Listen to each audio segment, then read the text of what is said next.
Olá pessoal, vamos continuar falando aí sobre a transformada de Laplace. Agora vamos analisar algumas condições de existência para a transformada de Laplace. Vocês devem lembrar que a transformada de Laplace foi inicialmente definida por uma integral imprópria e aquela integral podia ou não convergir, obviamente dependendo aí de quem fosse a função f de t que a gente estava calculando a transformada. Então, eu vou apresentar aqui nesse vídeo algumas condições que garantem que aquela integral vai convergir. É uma integral imprópria, então, neste caso, satisfazendo as condições, deve convergir. Para a gente entender o teorema de convergência, eu vou apresentar algumas coisas antes. Então, vou definir aí o que é uma função contínua por partes. Uma função f vai ser dita contínua por partes no intervalo de 0 até mais infinito. A gente pode definir a continuidade por partes em qualquer domínio, mas aqui eu estou considerando de 0 até mais infinito. Se em qualquer intervalinho AB finito contido nesse domínio, aí de 0 até mais infinito, houver apenas um número finito de descontinuidade e existirem, e aí quando eu falo existir, significa existir como número real, os limites laterais, ou seja, qualquer que seja o limite lateral de f de x, quando x tende a c pela esquerda, ou quando x tende a c pela direita, para qualquer c dentro desse intervalo, os limites laterais têm que existir. Em particular aqui esse c, a gente pode pensar no a e no b, né? Os limites laterais de x tendendo a pela direita e de x tendendo a b pela esquerda devem existir. Vou aqui ilustrar essa definição com duas figuras. Então, coloquei na tela uma função bastante simples, que ela vale menos 1 se x for menor do que 1, e vale 1 se x for maior ou igual a 1. Então, essa linha aqui azul que é o gráfico da função. Então, essa função ela tem uma descontinuidade, mas ela só tem uma descontinuidade. Então, ela satisfaz inicialmente o que aparece aqui, tem um número finito de descontinuidades. Se não tiver nenhuma descontinuidade, também está satisfeita essa definição. E é claro que se não tiver nenhuma descontinuidade, ou seja, se a função for contínua, os limites laterais, é lógico que eles existem. Não só existem, como são igual, aqui nesse caso seria igual a f de c, para qualquer c nesse intervalo. Então essa definição está satisfeita aqui, por exemplo, para uma função desse tipo aí. Aqui, o único ponto onde os limites laterais não são o próprio valor da função é o ponto 1, que é onde você vê uma descontinuidade. E neste caso aqui, você tem que o limite lateral de f de x, quando x tende a 1 pela esquerda, é menos 1. Portanto, existe aí o limite lateral à esquerda nesse ponto. E o limite lateral, quando x tende a 1 pela direita, é 1. Portanto, existe também o limite lateral à direita nesse ponto. Quando eu digo que os limites têm que existir, eu quero dizer que eles têm que ser um número real. Por exemplo, se eu definisse aqui a função f de x, vou colocar g, que já tem uma f lá, g de x, igual a 1 sobre x. Vou apagar outras coisas aqui. Igual a 1 sobre x. Então, você olha aqui o gráfico da função para x maior do que 0. Se a gente considerar o limite lateral de f de x, quando x tende a 0 pela direita, isso aqui dá mais infinito. Quando o limite for mais infinito, eu não vou considerar que ele existe, né? Esse negócio de limite ser igual a mais infinito ou menos infinito, como número real, isso não existe. Isso é uma maneira diferente de falar que o limite não existe. A f de x não se aproxima de nenhum número quando x se aproxima de 0 pela direita. A função contínua por partes, ela pode ter infinitas descontinuidades, mas essas infinitas descontinuidades não podem acontecer dentro de um intervalo finito. Você poderia ter, por exemplo, a função f de x igual a, sei lá, uma função periódica. Você define ela como sendo 1 se o x está entre 0 e 1, menos 1 se o x está entre... Aqui, vamos arrumar.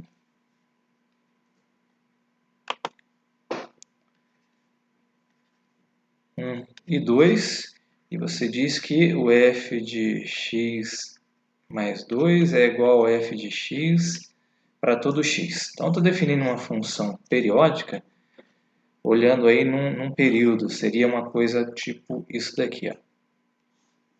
Ela vale 1 até aqui no 1, depois ela vale menos 1 e depois repete o gráfico. E isso acontece aí indefinidamente. Portanto, eu teria infinitas descontinuidades, né? Essa função seria descontínua em todos os números inteiros, mas, mesmo sendo descontínua, ela se enquadra naquilo que a gente chama, né, de função contínua por partes, porque se você pegar um intervalo finito, você só vai encontrar um número finito de descontinuidades, e todas as descontinuidades são dos tipos em que existem pelo menos os limites laterais. Eles são diferentes, mas eles existem. A outra definição que eu preciso apresentar é a definição de função de ordem exponencial. Eu vou apresentar dessa maneira, função de ordem exponencial. Estou dizendo isso porque em alguns itens da bibliografia ou outras referências, vocês vão ver assim, essa função é de ordem exponencial para t maior do que isso. Eu acho desnecessário falar para t maior do que isso, porque essa definição aqui ela acaba sendo mais abrangente. Dizemos que uma função f é de ordem exponencial se existem as constantes aí c e t reais. Normalmente elas aparecem como números positivos, mas se fosse negativo, você ainda ter o que aparece aqui ainda implicaria que a função é de ordem exponencial. Então a gente pode dizer simplesmente que c e t são números reais e um m, um real positivo. Bom, eu esqueci de colocar um asterisco aqui embaixo. Um real positivo, não vamos tomar zero não. Tais que o módulo de f de x é menor ou igual que m vezes e elevado a ct para t maior do que um certo valor t maiúsculo. Na prática, isso quer dizer o seguinte, quando você olha o gráfico de módulo de f de x, em algum momento, a partir de um certo ponto t maiúsculo, o gráfico desta função, que eu vou destacar aqui, ó, me elevado a ct, fica acima do gráfico do módulo de f de x. Então, o f de x pode até crescer bastante, mas ela não cresce mais do que uma função exponencial desse tipo a partir de certo momento. Aí eu vou abrir aqui também um arquivo do GeoGebra para a gente ver um exemplo bem simples, na verdade. Ilustração trivial aqui. Então, eu coloquei aqui o exemplo da função f de x igual a x à quarta menos x ao cubo mais 2x menos 1 e peguei a função exponencial do tipo 3 vezes e elevado a x. Vamos dar um zoom aqui mais perto. A gente até vê que no início aqui, quando x é igual a zero, o gráfico da função exponencial está acima do gráfico da função f, né? Aí depois o gráfico da função f supera, fica acima do gráfico da função f, do gráfico da exponencial. Mais adiante, a exponencial, que tem um crescimento mais acelerado, ela começa a crescer mais rapidamente e daqui para frente, o gráfico dessa exponencial sempre vai estar acima do gráfico da função f que eu considerei. Então, o que vale é o que acontece, digamos assim, a longo prazo, no infinito. Como a partir de certo ponto, o gráfico da exponencial, que seria um ponto mais ou menos por aqui, né? O gráfico da exponencial fica acima do módulo de f de x, aí no caso. Aqui eu não preciso falar do módulo, já que a f já é positiva daqui para frente. Então, a gente vê que a f é de ordem exponencial. Eu vou deixar também vocês verificarem nas minhas notas de aula, que está disponível, pelo menos essa parte tem definida o que é uma função de ordem exponencial. Eu também concluo o seguinte, essa aqui é a definição, tá bom? A definição de uma função c de ordem exponencial, uma função f, é que tem que existir essas constantes, tais que essa desigualdade ocorra para ter a partir de um certo momento. Mas é possível verificar que se isso acontecer, então o limite, o módulo de f de... perdão, aqui eu coloquei x, mas é t, né? Aqui é t. Pronto. Limite do módulo de f de t, quando t vai para infinito, isso aqui sobre e elevado, vou chamar aqui de d. Isso aqui é um certo, vou chamar aqui de m', tá? Então, é possível mostrar que se uma função é de ordem exponencial, então existe aí uma constante d positiva, tal que esse limite aqui vai ser igual a um certo valor m'. Às vezes é mais fácil você verificar isso daqui, aliás, às vezes não, a maioria das vezes é mais fácil você verificar esse limite aí do que verificar isso daqui. Por quê? Porque para constatar essa desigualdade, você tem que exibir quem é M, quem é o C e quem é o T maiúsculo. Para a partir desses caras, ou até visualmente pelo gráfico, às vezes você consegue. Agora, para calcular esse limite aqui, você basta escolher um D aí, tal que esse limite exista. Então, muitas vezes é mais fácil verificar isso. A prova com mais detalhes sobre por que isso implica isso, eu fiz parcialmente nas minhas notas de aula, então uma parte tá, eu acho que é essa parte da implicação, porque na verdade está para mostrar que as duas coisas são equivalentes. Se uma função é de ordem exponencial, então existe um d tal que esse limite aqui é igual a algum valor. De modo análogo, se existe um d tal que esse limite aqui é igual a alguma coisa, uma constante, então a função é de ordem exponencial. Então vocês podem calcular um limite desse tipo, mostrar que ele existe para concluir que a função é de ordem exponencial. Então, a função ser de ordem exponencial mostra para a gente que tem uma certa limitação sobre o crescimento da função f. Vamos pensar aqui na definição da transformada de f, fzinho de t. Então, isso aqui é a integral de 0 até infinito de f de t elevado a menos st dt. Se você imaginar, por exemplo, vamos imaginar que a função f é positiva para a gente pensar na situação em que quando você calcula essa integral aqui de 0 até mais infinito, você estaria pensando na área que fica limitada entre o gráfico deste produto aqui e o eixo x, de 0 até mais infinito. É claro que se a função f, quer dizer, se essa função, esse produto aqui, né, f de t vezes e elevado a menos st, for uma função que assume valores muito grandes no intervalo de 0 até mais infinito, e mais do que assumir valores muito grandes, né, valores que vão crescendo quando o x cresce, ou valores que, enfim, vamos imaginar, né, que esse produto aí tem um gráfico assim, ó, pode até ir para zero. Esse aqui é o gráfico de f de t vezes e elevado a menos st para um s fixo. Tá? Vamos imaginar, sei lá, que s é igual a 1, s é igual a 2, enfim. O jeito de fazer essa área diminuir, né, é falar assim, a função f é uma função que tem uma certa limitação, né, que não vai tornar esse produto uma coisa com valores muito grandes. Vai ter uma limitação de modo que essa área aí exista. Então, a ideia da gente exigir que a função f seja de ordem exponencial é justamente para impor uma limitação sobre esse produto de tal forma que a integral imprópria convirja. A outra parte lá da gente exigir que a função f seja contínua por partes é simplesmente para dizer que a função vai ter integral. Uma função que é contínua por partes, ela sempre tem integral, bem definida, né? Agora, o problema de ser finita ou não ser integral é outra coisa. Mas a integral em intervalos fechados estaria bem definida desde que a função fosse contínua por partes. Então, esse é o nosso teorema. O teorema diz o seguinte, o teorema que garante a existência da transformada de Laplace.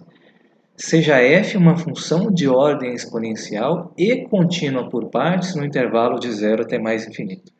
Então, existe uma constante c positiva de tal maneira que a transformada dessa fzinha de t, que é a f maiúscula de S, converge. Eu estou dizendo converge porque eu estou pensando no cálculo daquela integral imprópria, que pode ou não convergir aquela integral imprópria. Converge para todo S maior do que C. Essa parte aqui eu vou mostrar. Então, vamos lá. Demonstração. Esse teorema, ele coloca aí como uma das condições, né, para garantir a existência da transformada de Laplace, que a função seja contínua por partes, como eu disse agora há pouco. Só que, em alguns livros, vocês podem ver simplesmente que f é uma função integrável. Tá? Porque é isso que a gente quer garantir quando pede que a função f seja contínua por partes. Esse é um teorema de condições suficientes. Garantidas essas condições, eu sei que existe a transformada de Laplace da função f. Se essas funções não forem verificadas, né, elas não valerem, então não quer dizer nada. O teorema não diz nada. Você não sabe se vai existir ou não a transformada de Laplace de modo geral, tá? Em muitos casos, é bastante comum que quando essas condições falhem, né, a f não é contínua por partes, ou ela não é de ordem exponencial, é bastante comum que a transformada de Laplace não exista, mas não é certo também. Então eu vou fazer a demonstração desse teorema. Vamos considerar então primeiro que a f é uma função de ordem exponencial. Isso quer dizer o quê? Bom, como f é de ordem exponencial,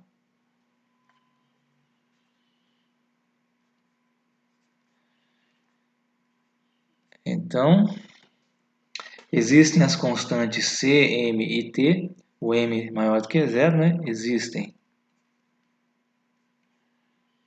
constantes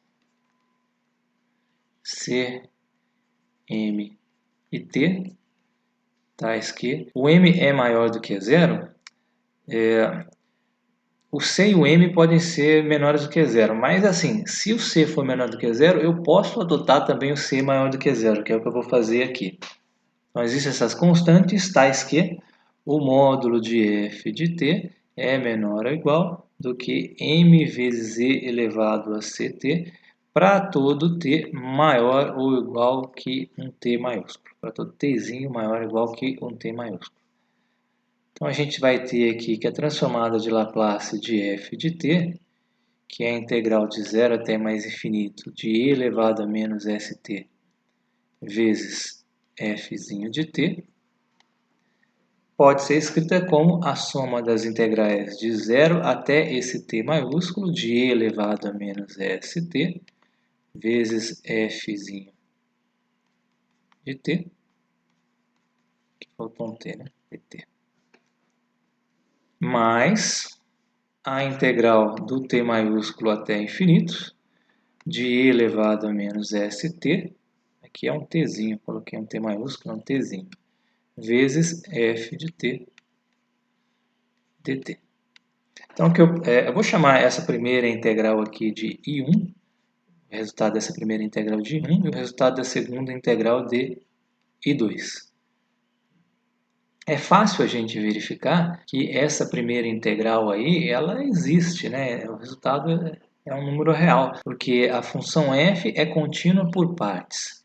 A função e elevado a menos st para cada s é uma função contínua. Fica aí como exercício para vocês verificarem, né, que o produto de uma função contínua por uma função contínua por partes ainda é uma função pelo menos contínua por partes. Você tem uma função contínua por partes aqui e definida no intervalo, quer dizer, integrada no intervalo de 0 até t maiúsculo.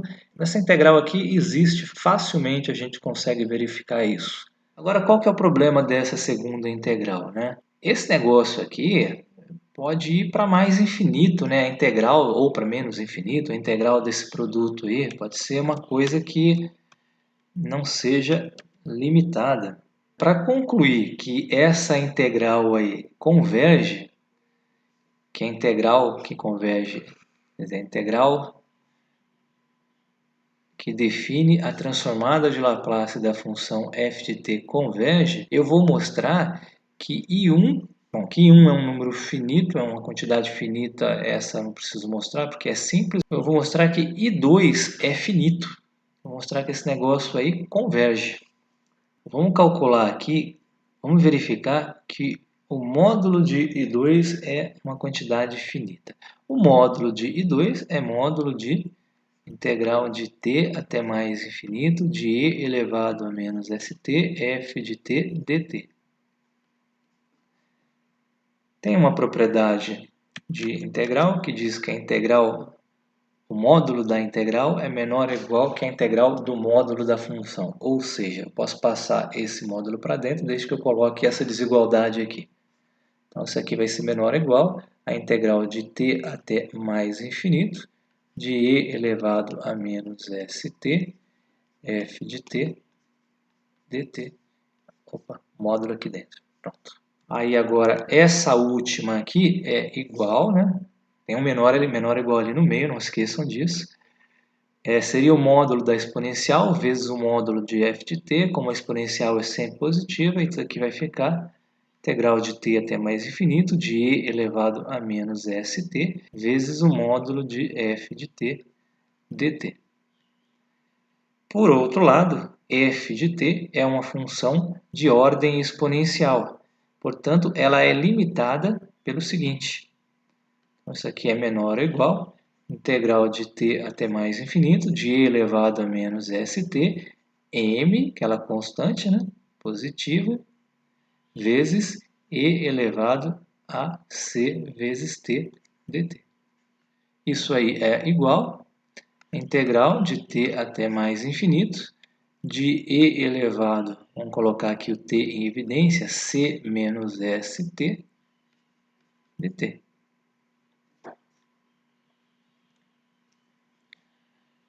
Bom, aqui eu vou escrever agora esse negócio como limite. Eu devia ter colocado o limite antes, eu esqueci, mas não tem problema não. Integral de t até b, e o b indo para infinito, de e elevado a c menos st dt. E aí essa integral aí, a primitiva, é simples, né? A primitiva disso aí vai ser e elevado a c menos st sobre c menos s. Isso aí é avaliado de t até b, que é igual ao limite de b indo para infinito, de e elevado a c menos s vezes b. Isso aqui é tudo sobre a mesma coisa, né? C menos s. Menos e elevado a c menos s vezes t maiúsculo. E agora, para passar ao limite, é que a gente tem que fazer uma consideração. Se aqui em cima estiver indo para menos infinito, significa que a exponencial vai para zero. Agora, se esse negócio estiver indo para mais infinito, o limite aí não vai existir, não como um número real. Então, a gente tem que supor que c menos s é negativo. Supondo que c menos s é negativo, ou seja, que o s é maior do que o c, S é maior do que o C, vale o seguinte. Esse cara aqui vai para zero quando o B vai para infinito. A outra parte não depende aí do B. Então, sobra o seguinte. E elevado a...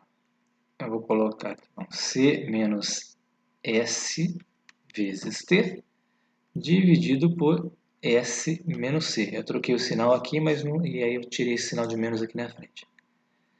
Bom, e é claro, né, que para qualquer t aí finito, isso aí é um número, a gente consegue mostrar que I1 é limitado por propriedades de integral, como o módulo daquela integral seria menor ou igual, tá vendo? Por desigualdades que a gente seguiu aqui, o módulo de I1 é menor do que isso. Portanto, a integral I1 está bem definida, ela vai convergir certamente.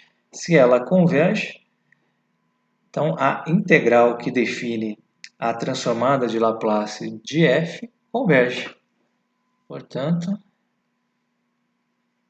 existe a transformada